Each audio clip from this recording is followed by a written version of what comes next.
Hold up. Got a container ship right here. You see that? Right there is a container ship. So as I'm looking out yonder over the Pacific Ocean watching the sun go down, I had a lot of ideas.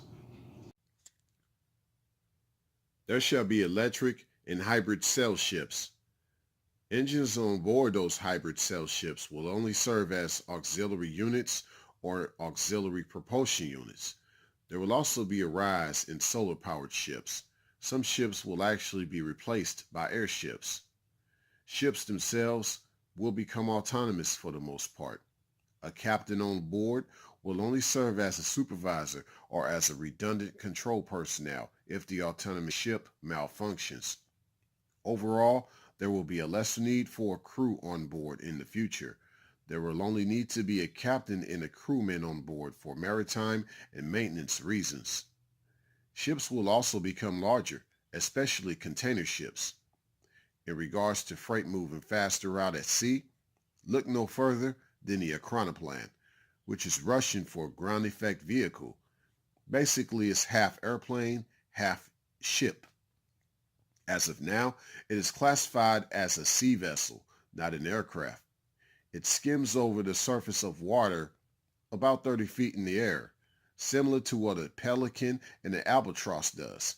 Yet it skims over the surface at aircraft speeds. Thus, it moves faster out at sea than any other sea vessel.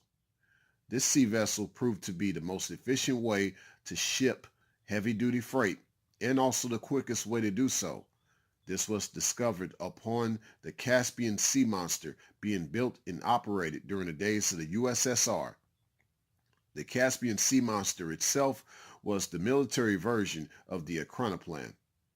There were other versions of the Akronoplan built besides the Caspian Sea Monster. Russia is working on revitalizing such sea vessels once more, and other countries are developing or have developed their own versions. However, their own versions are not widely known and are not commonly utilized at this time.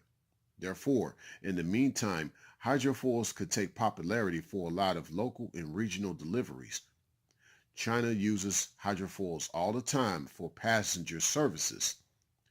Most of these hydrofoils were made by Boeing. Continuing on with how sea freight could be shipped quicker, crab fishing could become an act performed by remote-controlled submarines instead of by fishermen out on dangerous waters of the Atlantic. To save time and also increase the revenue from the savings, a submarine could be dispatched to a crab harvest by the means of a supersonic torpedo. Once there, the submarine is dislodged and is operated remotely by fishermen at home or at a harbor. The submarine's travel back to the harbor would of course be half the time slower than a torpedo, but still half the time faster than a ship out at sea. The slower speed of the submarine's return will keep the crab harvest healthy. With the interest in Hyperloop being frequent lately, there is a notion that an underwater freight vacuum tube could be viable in the not-too-distant future. Most of our internet in some ways is connected by underwater cables that stretch to different continents via the seafloor. Why not have a freight hyperloop on the seafloor? Of course, one has to take note of the seismic and plate tectonic activity down there before such planning could manifest. As the world shifts away from oil, there will be a less need for oil tanker ships. As the North Pole continues to melt, there will be other routes that will open up in the northern part of the world. These northern routes shall be heavily patrolled by Canada and Russia.